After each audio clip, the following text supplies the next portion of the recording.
తన శక్తిని విద్యార్థి దశ నుంచే మరి పోరాటాలు చేస్తూ ఏదైతే కమ్యూనిస్టు పార్టీ యొక్క సిద్ధాంతం ఏదైతే ఉందో దానికి మరి మన భారతదేశంలో ఒక కమ్యూనిస్టు సిద్ధాంతం అనేది మొత్తం అగ్రకులాల చేతుల్లో ఉంది. బ్రాహ్మణీయ మనవాద సిద్ధాంతాలతో ముడిపడి ఉంది.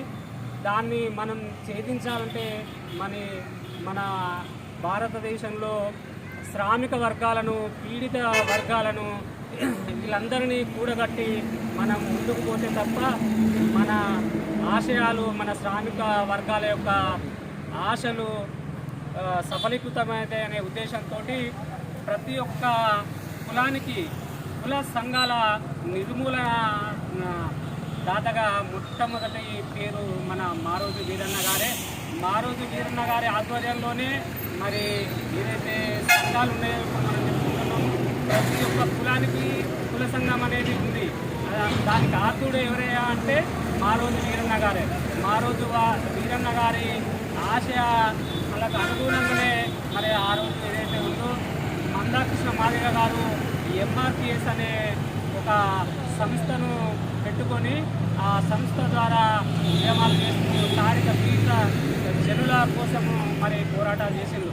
అదేవిధంగా కుందెబ్బ, నంగారబేరి ఇట్లా వివిధ రకాలైనటువంటి కుల సంఘాలకు మూల పురుషుడు ఎవరంటే మన మారోజు వీరన్న గారే. కాబట్టి మారోజు వీరన్న గారు ఏదో ఒక కులానికి పరిమితం కాదు, తాడిత పీడిత ప్రజల కోసము తన జీవితాన్ని అంకితం చేసింది. ఎందుకంటే ఇప్పుడు ఏదైనా కానీ మనం రాజ్యానికి వ్యతిరేకంగా పోరాటాలు చేసినప్పుడు అతన్ని ఏదో విధంగా అణచే ప్రయత్నాలు మరి అగ్రకుల ఆధిపత్య వర్గాలు చేస్తూ ఉంటాయి. ఇప్పుడు బ్రాహ్మణీయ వర్గాలు ఏదైతే ఉన్నాయో ప్రతి ఒక్క కమ్యూనిస్టు భావజాలం ఏదైతే ఉందో మరి కమ్యూనిస్టు భావజాలంలో ప్రతి ఒక్క పై స్థాయి కార్యకర్త కూడా మరి బ్రాహ్మణీయ సిద్ధాంతాలకు అనుగుణంగా వాళ్ళ యొక్క కులాన్ని కాపాడుకోవడం కోసమే చేసిందే తప్ప తాడిత పీడిత ప్రజల కోసం ఏనాడు వాళ్ళు పోరాటం చేయలేదు కాబట్టే ఈరోజు భారతదేశంలో మరి కమ్యూనిస్టు అనేది కూకటి వేలతో సహా మరి భూస్థాపితం కాబట్టది. ఆ భూస్థాపితం కాబట్ట ఈ కమ్యూనిస్టు భావజాలాన్ని మరి మారోజు వీరన్న గారు తన యొక్క విద్యార్థి దశ నుంచే వీటన్నిటినీ కూలంకుషంగా పరిశీలన చేసి మరి ఏ విధంగానైతే మనం ఈ భావజాలాన్ని ప్రజల్లోకి విస్తృతంగా తీసుకుపోవడానికి ప్రయత్నం చేయాలి అనే పట్టుదలతోని తాడిత పీడిత ప్రజల కోసం శ్రామిక వర్గాలను అందరినీ కూడా ఏకం చేసి సూర్యాపేటలో మహాసభ ఏర్పాటు చేసి మొట్టమొదటి మన తెలంగాణ మలిదశ పోరాటానికి ఊపిరిలూదిన మారోజు వీరన్న గారిని మరి అప్పుడు ఏదైతే ఉందో చంద్రబాబు నాయుడు గారి యొక్క రాజ్యాంగం ఆ రోజు మరి ఈ మారోజు వీరన్న గారిని హత్య చేయడం జరిగింది. ఈ విధంగా చెప్పుకుంటూ పోతే చాలా ఉన్నాయి. అట్లా ఏ విధమైన పోరాటాలు మార్పు కోసం ఎవరైతే పోరాటం చేస్తారో వారిని మరి ఈ రాజ్యాలు అణచివేయడానికి ప్రయత్నం చేస్తూ ఉంటాయి. కాబట్టి మనలాంటి చదువుకున్న యువత, చదువుకున్న మేధావి వర్గాలు ఏవైతే ఉన్నాయో వారు మరి వీటన్నిటినీ ఆలోచన చేసి మన శ్రామిక వర్గాల కోసం పోరాటాలు చేయాల్సిందిగా ఈ సందర్భంగా అందరికీ పేరున చెబుతూ వారికి నమస్సుమాంజలు ఘటిస్తూ కృతజ్ఞతలు తెలుపుతూ ముగిస్తున్నాం. జోహార్ మారోజు వీరన్నకు, జోహార్ జోహార్. వర్ధిల్లాలి బహుజన సిద్ధాంతం, వర్ధిల్లాలి వర్ధిల్లాలి, వర్ధిల్లాలి బహుజన సిద్ధాంతం, వర్ధిల్లాలి వర్ధిల్లాలి. జోహార్ మారోజు వీరన్నకు, జోహార్ జోహార్.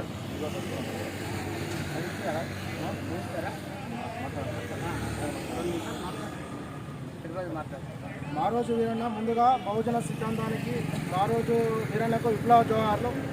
ముందుగా మనకు ఎక్కడైతే అణచివేయబడుతున్న వర్గాలు ఏవైతే ఉన్నాయో బీసీ, ఎస్టీ, ఎస్టీ బహుజనులు ఎక్కడైతే అణచివేతకు గురవుతున్నారో మనకు పాలకుల చట్టసభల్లో ఎట్లయితే బీసీల వాటా చట్టసభల్లో బీసీల జనాభా 60% చట్టసభల్లో మన బీసీల సంఖ్య ఉండట్లేదు. అదేవిధంగా జనాభాకు అనుగుణంగా బీసీలు 60% జనాభా ఉంటే జనాభాకు అనుగుణంగా కుల వర్గీకరణ, కులాలు అన్ని బీసీ, ఎస్సీ, ఎస్టీ, మైనార్టీ అన్ని కులాలు ఏకీకరణ అయి కుల జనాభాలో కనుక కుల చైతన్యంతో ఏకమై కుల నిర్మూలన పోరాటాలు జరగాలని చెప్పిన గొప్ప సిద్ధాంతకర్త మారోజు వీరన్న. అదే ఈరోజు మారోజు వీరన్న మన జనాభా ఎక్కువ ఉన్నది, మన కోసం చట్టసభల్లో మాట్లాడే వారి యొక్క గొంతుక లేదు, ఆ గొంతుక మూగబోతుంది, ఆ గొంతుక రావాలి, ఆ బహుజన గొంతుక వర్ధిల్లాలి అనే కోణంతో ఎన్నో సామాజిక ఉద్యమాలు చేసిండు. అందులో భాగంగా ఏదైతే జనాభా ప్రాతిపదికన బీసీలో 60% మంది జనాభా ఉంటే కులాల అనుగుణంగా జనాభా ప్రాతిపదికన లెక్కలు జరగాలి. ఏ కులానికి ఎంత జనాభా ఉంటే, ఏ కులానికి ఎంత వాటా ఉంటే ఆ వాటా ప్రకారం ప్రతి సామాజిక వర్గానికి న్యాయం జరగాలని, అందరికీ మానవ సమాజంలో సమానత్వం వర్ధిల్లాలని చెప్పిన గొప్ప సిద్ధాంతకర్త మారోజు వీరన్న. అంటే మనిషిలో మనిషిలో మానవత్వం ఉండాలి, ఆ మానవత్వంలో ప్రతి కులానికి జనాభా ప్రతిపరంగా సామాన్యాయం జరగాలనే కోణంలో ఉద్యమం చేసిండు. ఆ ఉద్యమానికి మారోజు వీరన్న ఎంతో చైతన్యం చేసిండు. అతని ఆశయం ఏంటంటే బహుజన సిద్ధాంతం వర్ధిల్లాలి. అదేవిధంగా కుల నిర్మూలన, వర్గ నిర్మూలన పోరాటాలి. ఏదైతే మార్క్స్ కళలు కన్నా ప్రపంచం, లెనిన్ కళలు కన్నా ప్రపంచం, ఏదైతే మానవత్వం మనిషిగా చూడబడాలని, మనిషిలో సమానత్వం కావాలని కోరిన గొప్ప సిద్ధాంతకర్త మారోజు వీరన్న. అలాంటి మారోజు వీరన్న ఒక బహుజన సిద్ధాంతం కాదు, తెలంగాణ కోసం ఏదైతే ఆంధ్ర పాలకుల పెత్తనంతో తెలంగాణ ఎందుకు వెనకబడుతుంది, తెలంగాణ అనేది ఎందుకు ఆంధ్ర పెత్తందారులకు గురవుతున్నది, ఎందుకు ఆంధ్ర ప్రభుత్వ పరిపాలనలో తెలంగాణ దోపిడీ గురవుతుంది, సామాజికంగా ఆర్థికంగా ఎందుకు దోపిడీ గురవుతుంది, వాటిని కోరడం కోసం తెలంగాణ మలిదశ ఉద్యమానికి తెలంగాణ ప్రజలను చైతన్యం చేసిన గొప్ప దిక్సూచి ఎవరంటే మారోజు వీరన్న. ఆ మారోజు వీరన్న కానీ, బెల్లి లలిత కానీ ఎవరైతే ప్రజా సంఘాల ద్వారా ఏదైతే బీసీలో ప్రజా చైతన్యంతో ఎవరైతే ఉత్తేజం అయ్యారో అదే తెలంగాణ మలిదశ ఉద్యమానికి దారితీసింది. వాళ్ళు కలలు కన్నా తెలంగాణ రాష్ట్రం స్వప్నికతం అయింది. కాకపోతే మరి 25 సంవత్సరాల తర్వాత ఈరోజు మారోజు వీరన్న వర్ధంతి ఇంత ఘనంగా ఇంత చైతన్యంతో జరుపుకోవాల్సింది ఎందుకు వచ్చిందంటే, ఆ రోజు ఆంధ్ర ప్రభుత్వం కానీ ఏదైతే బీసీలో ఎవరైతే నాయకులు ఎదిగిరో, బీసీలో ఏదైతే తెలంగాణ నుండి బీసీ, ఎస్టీ, దళిత, బహుజన సామాజిక వర్గాలుగా నాయకులు ఎదిగిరో వాళ్ళని అణచివేయబడి చేశారు. వాళ్ళ పేరు ఎక్కడ బయటకు వచ్చినా కానీ తెలంగాణలో మరో విప్లవ చైతన్యం వస్తుంది. అది అందరికీ పాలకుల గుండెల్లో మాకు దడ పుట్టించే విధంగా ఉన్నది. మేము జీవితాంతం ఆంధ్ర పెత్తందారులే తెలంగాణ ఉండాలి, మేమే పాలకులుగా ఉండాలి, వాళ్ళు చైతన్యం కాకూడదు అని తెలంగాణ ప్రజల పోరాటాలను ఒక అణచివేయడం జరిగింది. ఎంత అణచివేస్తే అంత ఉద్రేకమై, ఎంత ఏ ఉద్యమైనా అణచివేత లొంగదు, అది అంతిమాశయాన్ని చేకూరుతుంది అనే గొప్ప సంకేతం ఈరోజు ఇలాంటి పోరాట పటిమ గల మారోజు వీరన్న మనకు ఇచ్చాడు.